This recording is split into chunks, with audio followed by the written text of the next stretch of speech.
Hey guys, how's it going? It's Calvin Stewart, broker of Stewart Real Estate. Hope you guys are having an awesome day.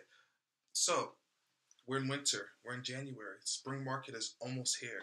And I know you guys are very, very anxious to get your feet wet, especially you first time home buyers who have no idea what to do. Well, the home purchase process does not have to be daunting. I really want to make this process as seamless as possible for you and as stress free as it can be. Okay, so first off, make sure that you like, share, and subscribe so that everybody else can get this helpful information. Okay, if you have any questions, make sure you comment below, or you can shoot me a text message or an email at calvinstewart@stewartrealestate.org. Okay, so let's get into it. I just developed a couple quick steps to guide you through the home buying process. Depending on your individual situation, there may be a couple more steps in these, maybe a couple less steps in these. But this is just for the average, everyday, first time home buyer. So check them out. The very first thing that you want to make sure that you do is meet with your realtor. Okay? You want to get on the same page as your realtor. Your realtor needs to understand the criteria that you're looking for, what exactly you need to get out of this whole sale, and what exactly you're trying to do. Once you guys come up with a game plan, your realtor will be able to guide you through and help you navigate the market so that you have the best opportunities as you can. Okay? Your realtor also, especially if it's a great realtor, has a few connections that you'll need in this process. One is a lender referral. There are a lot of lenders out there, but you definitely want to make sure you choose the right lender for you. Each lender has different programs that are available and different things that they offer, and they work with their buyers in different ways. You want to make sure that you have a lender who's very responsive and who's very knowledgeable and can help you understand exactly what to do on the loan side of this process. So once you've met with your realtor, you get a couple referrals. Of course, if you know a lender on your end, feel free to use them as well. But you're going to go ahead and get connected to that lender. And when you get connected with that lender, the lender is going to go through the pre-qualification process with you. The pre-qualification process is going to verify that you have enough assets and you make enough income and you have enough credit history in order to purchase a property. If you're not buying cash, you're definitely going to need that pre-qualification to write an offer and to let a seller know that you're 100% serious about purchasing their property, that they should take it off the market for you. After you meet with that lender and you get that pre-approval, you're going to then get back with your realtor and start searching for homes. Okay? The home search process should be very, very fun, very, very exciting. You should be able to check out a couple different properties, and if your realtor has done their research, you should start seeing things that fit your criteria fairly quickly. Depending on the market, of course, too. I know this winter market has a little bit less properties on the market as options as the spring or the summer in this area. So once you start actually property searching, you're going to find something that you're in love with, something that you really, really like. You know your criteria, your realtor should know your criteria. You guys should be able to fit as many things in that criteria as possible. So once you find something that you like, you're going to go ahead and write an offer on the property. Make sure that your realtor knows what the houses are selling for in that area. What are the houses comparable to yours? What are they going for? What should be our position on this offer? Is this house priced appropriately? Is this house priced too high? Or is this house priced really, really low? Should we offer more than asking price? Depending on the market, depending on your area, will all depend on how you structure your offer. And when you structure your offer, you're going to then have to negotiate that offer.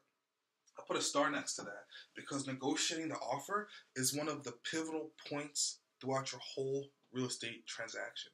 And you want to make sure that the agent you choose to represent you and to help you throughout this process is skilled in negotiating offers. For example, one of the designations that I personally hold myself is a certified negotiations expert. Not every agent is trained to negotiate to the maximum capacity because you have to take extenuating coursework in order to get that designation. Not every agent takes the time out of their day or does that planning in order to go ahead and get those coursework done. So with a certified negotiation expert like myself, we're able to negotiate to the maximum through all points of the contract and know exactly how the contract functions. So once you negotiate your offer, you're going to then go under contract. Once the buyer and the seller have come to an agreement, it becomes a contract. And when that offer becomes a contract, that's when all of your timelines are going to start. That's when everything is going to start popping off for the transaction. You have to be on top of it. You have to be really quick at this point. So make sure your agent's very attentive, very responsive. Okay? So once it becomes a contract, the earnest money deposit is going to be cashed. The earnest money deposit is a good faith deposit that you're holding an escrow, which will be applied to your transaction later to let the seller know that as long as you don't default, this is how much you're willing to let them take their property off the market for you. Okay, I typically recommend 1 to 3% of the sales price. So if you have a $100,000 house, $1,000 deposit is typically sufficient to let the seller know you're serious about purchasing their property. Like I said, as long as you don't default, the money should be applied towards your settlement costs at the end. Once it becomes a contract, you're going to be applying for financing with the lender. When you first met with the lender, you were doing the pre-approval. You didn't have a property that you actually wanted. You were just getting a placeholder of how much you can afford and what you need to do in order to afford that property. At this point, you now have a property under contract, so the lender needs to start the actual loan process. They need to start processing the file, getting it through underwriting, getting their appraisal ordered on it to make sure that the house is actually worth what you have it under contract for. So you definitely want to meet with your lender. Typically, you have somewhere between 5 to 7 days. That'll be negotiated out as some of the terms of your contract of when you actually have to meet with that lender. A lot of lenders can do it either over the phone, they can do it in person, or through email. Okay, so once you apply for financing with the lender, you're going to be concurrently also doing any of your property inspections. Depending on the circumstance and the situation and what property you're buying, you're going to have a various amount of inspections. You can do a regular home inspection, a general inspection that just analyzes the current condition of where we stand today of what this property contains. They go over all the mechanical systems of the house if you have a great home inspector, and they're going to let you know how to maintain those items in addition to how to use those items. So they're going to tell you and teach you how to change your HVAC filter and how to make sure that your HVAC is consistently serviced. And you definitely want to make sure that you attend that home inspection. Depending on the size property, it can be anywhere between 2 to 4 hours. They're going to go through everything of the house, and they're going to explain to you what the condition that it is currently is. And depending on the inspection that you do, you may have a right to negotiate some of those items. So if you find something that is not as good quality as you thought it should be, you can ask the seller to go ahead and repair that to bring it up to standard. Additional to a regular home inspection, there's a radon inspection. Radon is gas that potentially rises from basement levels or the ground level of the property. And especially in Montgomery County now, every house that's not a condo is required to have a radon test done before settlement. So you definitely want to make sure that you're testing for radon. If the levels are too high, this gas has been found to potentially cause cancer. So you want to make sure that you're getting your property tested from that, and you negotiate out who's going to be responsible for the repairs throughout that inspection process. If you're going to be taking care of them if radon's found, or is the seller going to be taking care of them if radon's found? If you are buying a property that has a well and a septic system, you're going to have to get your well and your septic system inspected to make sure that those are working correctly, the septic is draining correctly and processing its waste correctly, and that your well is actually potable water, because you want to make sure that you can drink the water that you're buying, or water from the house that you're buying, or the water can be cleaned through filtration systems. After you get through all your property inspections, and while you're doing that, the loan will be in underwriting. The lender will be in the background processing that loan. And through the underwriting process, they might have more documentation that they require you to provide them. They might need explanations on certain credit items, but the underwriter might come back with certain conditions that you have to meet. And as they come back with these conditions, make sure you're on top of it. Provide them all the details that they need so that they can process the loan in a timely fashion. So once the loan is in underwriting, the lender will order an appraisal. The appraisal is ordered through a third-party company, and they send out a third-party appraiser that actually takes a look at the property. They come out to the property, they go inside the house, they walk around the outside of the house, and they document their condition of value. And they compare it with the comparables that are in the area. There's a lot of different standards that the appraisers have to go by in order to come up with a correct price for the property. So they're going to look at what sold recently. They're going to make their adjustments based on the condition and the features and amenities that property might or might not have. And then they're going to say, this is as much as the bank is willing to lend.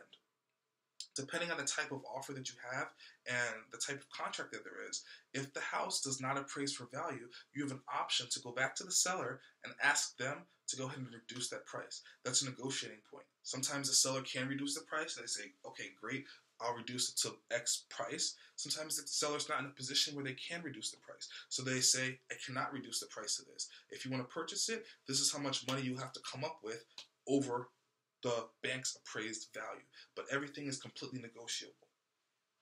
So after you get through this appraisal process, the seller is going to be providing you, depending on what area you're buying into, with potential HOA, which is homeowners association, or condominium documents. Those documents come in a packet. They're generally about this thick, and you're going to have a certain amount of time to review those documents and make sure that you can abide by all the covenants set forth in those packets, just to make sure that you still want to move into this area. That's another contingency that you have and another step that you have to go through, and a deciding point which you have to make. Can I go ahead and abide by these HOA or condominium covenants, or do I want to move on and purchase something else that may or may not have these certain covenants in them? So after you get through the HOA and condo document review, you're going to be going to final walkthrough. Final walkthrough is typically the morning of, the day before, a couple days before the actual settlement date. And that's going to be after your loan's gotten cleared and everything is good to go with the property. When you go in for your final walkthrough, you're going to make sure that everything still works and the property is still in the same condition as it was when you wrote that offer and you got that home inspection. So the final walkthrough was a very exciting time. You're going to go on your property, you're going to check it out, you're going to turn your lights on, and you're going to see if everything still functions and looks ideally the same. Make sure there's not been any water damage, make sure the roof hasn't fallen or started to leak or anything like that, and you're good to go. So after final walkthrough and you're sure that you love this property and you continue to still like it, you're then going to settlement. Settlement is the most exciting time of the process because now this property is finally becoming yours. You're going to sit down, make sure you bring your ID with you, and you bring a certified check from the bank to the title company for the amount that you have to bring for your settlement costs, if any. So when you get to settlement, be prepared to go ahead and sign a lot of documents. You're going to be signing the title, the deed, the promissory note if you're using a loan, and you're going to be making sure that this property is actually transferring to your name. So after that, you own a property, you're good to go. So these are 13 quick steps about what happens throughout the process.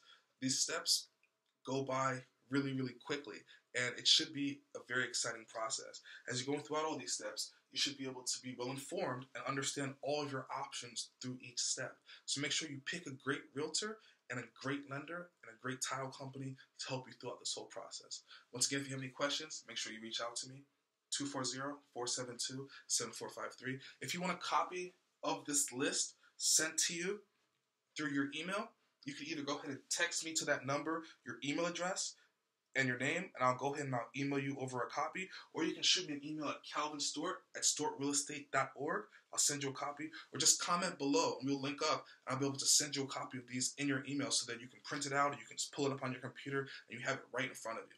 Okay? So I'll talk to you guys soon, and let me know if there's anything that I can do for you. Take care.